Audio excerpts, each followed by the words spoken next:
भारत जो है वो फर्स्ट सेंचुरी में 33% यानी 1/3 इकोनॉमी पूरे ग्लोब की थी।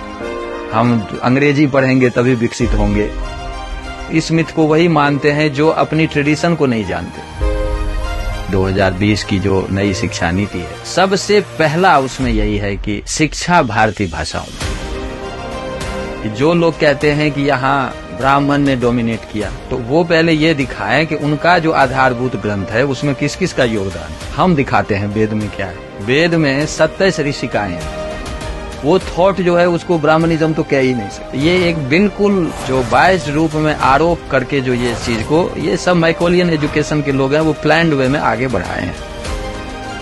दुनिया में विश्वविद्यालय क्या चीज है ये तो भारत ने सिखाया है, क्योंकि दुनिया में दूसरी जगह जब लोग इतना फॉर्मल एजुकेशन के बारे में समझते भी नहीं थे, तब यहाँ विश्वविद्यालय विकसित रूप में था। मैकोलियन एजुकेशन के बाद थोड़ा प्रभावित हुआ है, लेकिन अब जब की नई सरकार या सोच आई है तो अपनी परंपरा फिर से जीवंत होती हुई प्रतीत हो रही है।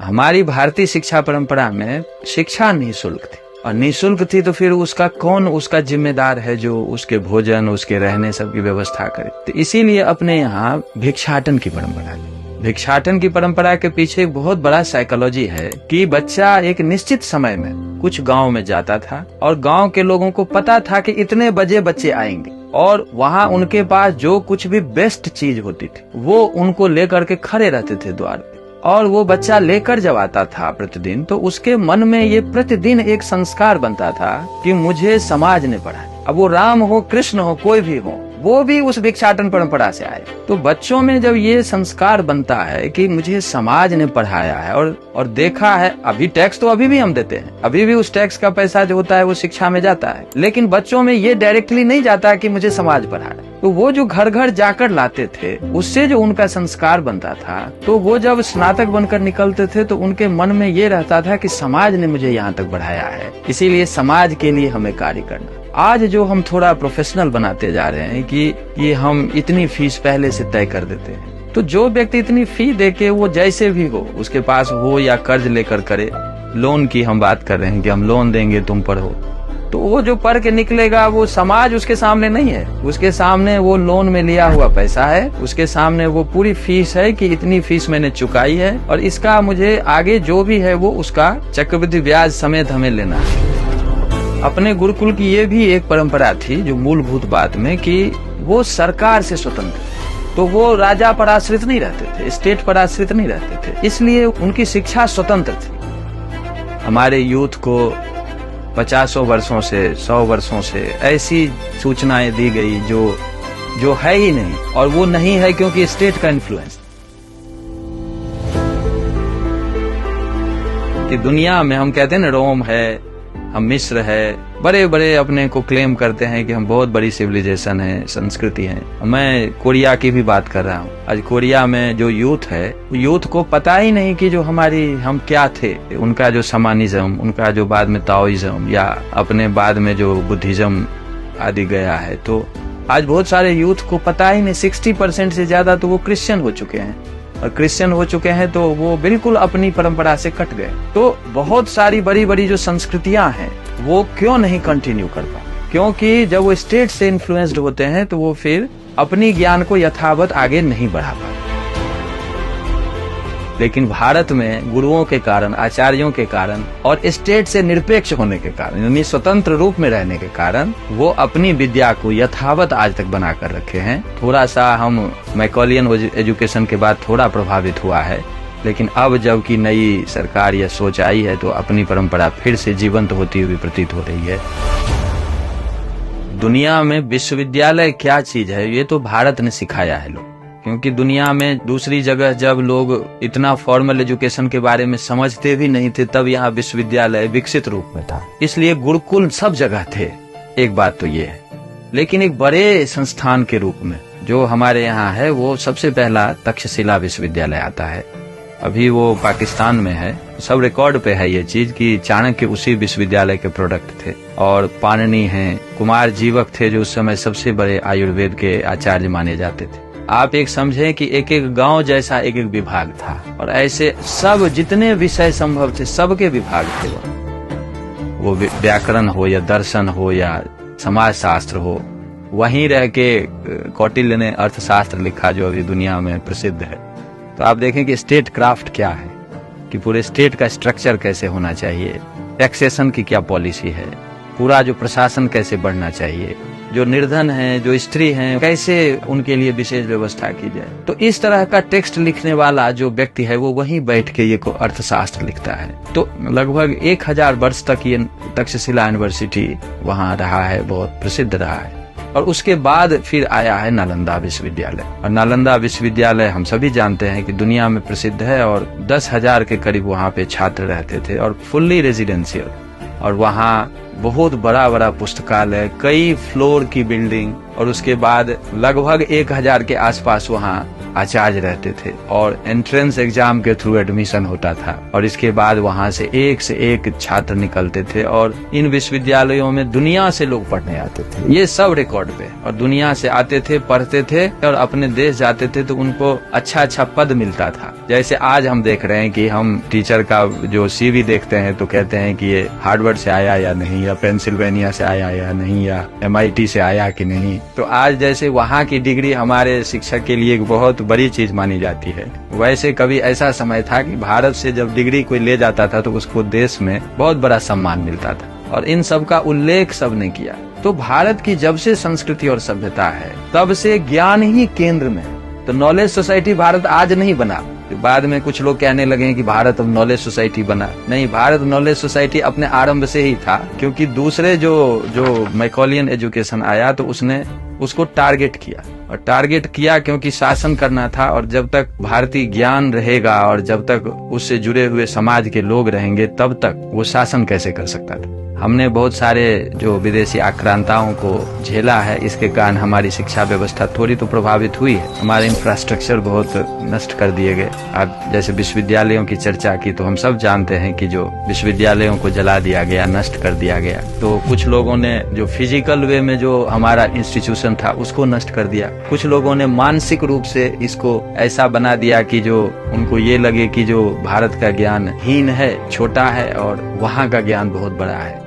लेकिन अब तो वहीं का एक विश्लेषण आया है कि जो एंगस मेडिसन का की बुक आई है उसमें भारत जो है वो फर्स्ट सेंचुरी में 33% यानी 1/3 इकोनॉमी पूरे ग्लोब की थी। ये फर्स्ट सेंचुरी AD की बात, और ये 10th सेंचुरी तक रहा है। जब से विदेशी आक्रांता आए हैं तब से ये डिक्रीज करना शुरू किया है। तब भी 16वीं शताब्दी तक लगभग 23-24% थी इकोनॉमी दुनिया की। तो आप बताएं कि जब तक हम अपनी भाषा, अपने ज्ञान, अपने में ट्रेंड रहे हैं और सब काम करते रहे हैं, तब तक दुनिया की कम से कम 16वीं शताब्दी तक 1/4 इकोनॉमी हम थे। और जब अंग्रेज आए यहाँ तो जाते समय वो 3% के आसपास इकोनॉमी छोड़ गए, तो हम 23% से 3% पे आ गए, और अब हम स्ट्रगल कर रहे हैं कि जो हम और ज्यादा आगे बढ़ें और ज्यादा आगे बढ़ें।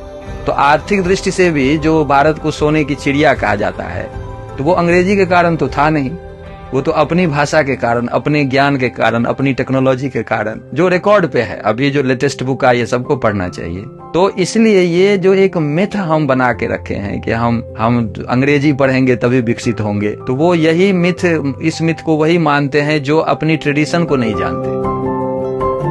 दुनिया का एकमात्र ग्रंथ वेद है जिसमें समाज के सभी लोगों का योगदान है, स्त्रियों का योगदान है। दुनिया का एक ग्रंथ दिखाएं जिसकी रचयित्री स्त्री हो, एक भी दिखा दे कोई। जो लोग कहते हैं कि यहाँ ब्राह्मण ने डोमिनेट किया, तो वो पहले ये दिखाए कि उनका जो आधारभूत ग्रंथ है उसमें किस किस का योगदान है। हम दिखाते हैं वेद में क्या है। वेद में 27 ऋषिकाएं हैं, और ऐसे 27 नामों की सूची बृहद संहिता में दी हुई है। आज भी उन ऋषिकाओं के मंत्र वेद में है, आज भी उसका अध्ययन अध्यापन चलता है। और बाकी आप सब जानते हैं कि जो मैत्रेयी थी, गार्गी थी, वो ब्रह्मज्ञानी थी, वो उनको उस रूप में दर्जा प्राप्त। दूसरी बात यह है कि वेद में कौन ऋषि किस जाति का है और किस वर्ण का है, इसका कोई नहीं बता सकता है, ठीक है। और वो कोई भी हो सकता है। ऐसे बहुत सारे नाम, जैसे जावाली ऋषि है, वो जावालोपनिषद अपने यहाँ बहुत प्रधान उपनिषद, लेकिन वो तो आप यदि आज की दृष्टि से माने तो उनकी माता जो थी वो तो आज के समय में तो जो एक अपना ग्रुप है SC ST, उस ग्रुप से बिलोंग करेंगे। महीधर ऐतरेय है, जैसे ऐतरेय ब्राह्मण है जिसका बहुत बड़ा नाम है, मतलब बहुत बड़ा ग्रंथ माना जाता है। तो उनकी माँ इतरा थी। तो इतरा जो थी आज की दृष्टि से आप देखेंगे तो वो उस SC ST कैटेगरी में आएंगे। उस समय वो शब्दावली नहीं थी, लेकिन आज जब डिवाइड करेंगे आपको तो उसी रूप में आएंगे। ऐसे अक्ष सूक्त है, अक्ष सूक्त के जो ऋषि थे वो उसी कैटेगरी के आएंगे। तो बहुत सारे ऋषि जो हैं वो उस कैटेगरी से आते हैं। समाज के किसी भी वर्ग से वो यदि उस ज्ञान को उस एलिवेशन के लेवल पे चले जाते हैं तो उनको लोग ऋषि कहते हैं, और उसको वही सम्मान है, वही आदर है, सब वही रहा है।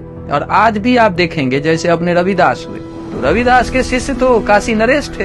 रविदास जी के शिष्य तो ऐसे 10 राजा थे, मीराबाई उनके शिष्य हैं। ऐसे देखेंगे तो कबीर हो, रविदास हो, ऐसे अनेकानेक कहीं भी कोई व्यक्ति है, लेकिन यदि वो ज्ञान के रूप में यदि वो उस स्टेज पे चला गया तो उसको वहां पे उसी का दर्जा मिलता है, उसी को सम्मान प्राप्त। जैसे विश्वामित्र तो क्षत्रिय थे, सब पता है सबको, राजा थे वो, लेकिन अपने ज्ञान से वो ब्राह्मण बने। ऋषि जो हैं वो सभी वर्ग से आए हुए हैं, एक वर्ग के ऋषि नहीं है। तो एक तो ये बात है, इसीलिए वो थॉट जो है उसको ब्राह्मणिज्म तो कह ही नहीं सकते। ये एक बिल्कुल जो बायस रूप में आरोप करके जो ये चीज को, ये सब मैकोलियन एजुकेशन के लोग हैं, वो प्लान्ड वे में आगे बढ़े। 12वीं शताब्दी के बाद जब से विदेशी आक्रांत आया है तो उसके बाद आप देखेंगे कि 40 जाति से 40,000 हो गया। तो ये बीच में क्या क्या हुआ है, ये एक शोध का विषय है और उसमें हम लगे हुए हैं। आने वाले समय में लगता है कि उसका भी आ जाएगा सब। तो एक ये भी एक रेखा है कि 12वीं शताब्दी से पहले और 12वीं शताब्दी के बाद वर्ण और जाति का क्या कॉन्सेप्ट, ठीक है, लेकिन कास्ट कहीं नहीं है। कास्ट तो पोर्चुगीज शब्द है, और सबसे बड़ी बात है कि अपनी शब्दावली को भूलने के कारण हम अपने विचार से कट गए हैं, और जो विचार आज मैकोलियन एजुकेशन के रूप में है उसी को हम सर्वोच्च विचार समझते हैं। और भी कई चीज हम पाल रखे, जैसे मैं एक उदाहरण देना, भी स्वामी विवेकानंद जी ने इसका उल्लेख किया कि अब हम देखिए कि हम स्त्री के नाम में हम पुरुष का सरनेम लगाते हैं ना। जब भी होता है तो हम कहेंगे कि ये मिस्टर, ये मिसेज, ये भारतीय परंपरा है क्या? आप अपनी माता जी और दादी जी को याद करें, उनके नाम के पीछे कभी हस्बैंड का सरनेम लगा था? कभी नहीं लगता। हमारे यहाँ तो देवी लगाते थे, मेरी माता जी के नाम के पीछे देवी लगा है, मेरे पिताजी का सरनेम तो कहीं नहीं लगा, कहीं नहीं था। हमारी ये ट्रेडिशन ही नहीं है कि हम पति के सरनेम से हम स्त्री के नाम को जोड़ दें, कहीं नहीं। सबका इंडिपेंडेंट नाम रहा है, इंडिपेंडेंट उसकी पर्सनैलिटी रही। तो ऐसे अनेक बातें हैं जहां हम अपनी भाषा नहीं सीखने के कारण, ज्ञान से नहीं युक्त होने के कारण ऐसा काम कर रहे हैं जो हमारे यहाँ कभी था ही नहीं। तो इसलिए अभी जो हमारे 14 से जब आई है सरकार, तो सबसे बड़ी बात है कि अपनी भाषा, अभी जो NEP बनी है 2020 की जो नई शिक्षा नीति है, सबसे पहला उसमें यही है कि शिक्षा भारतीय भाषाओं, ये सबसे बड़ा कदम है अभी की जो सरकार है। इससे पहले अपनी भाषाओं को छोड़ के सब में शिक्षा, तो इसको सबसे पहले तोड़ा गया है। और इसका परिणाम ये होगा कि हम अपने शब्द को समझेंगे, अपने शब्द को समझेंगे तो अपने विचार को समझेंगे, और अपने विचार को समझेंगे तभी जो एक होलिस्टिक, जिसको अंडरस्टैंडिंग कहते हैं, उसके आधार पर आगे बढ़ सकते हैं। अदरवाइज यदि हमने समय पे यदि नहीं निर्णय लिया तो ऐसी अनेकानेक विकृतियों को हम समाहित करते चले जाएंगे, और अंत में वही कोरिया की तरह, दूसरे देश की तरह पता ही नहीं चलेगा कि हम क्या थे।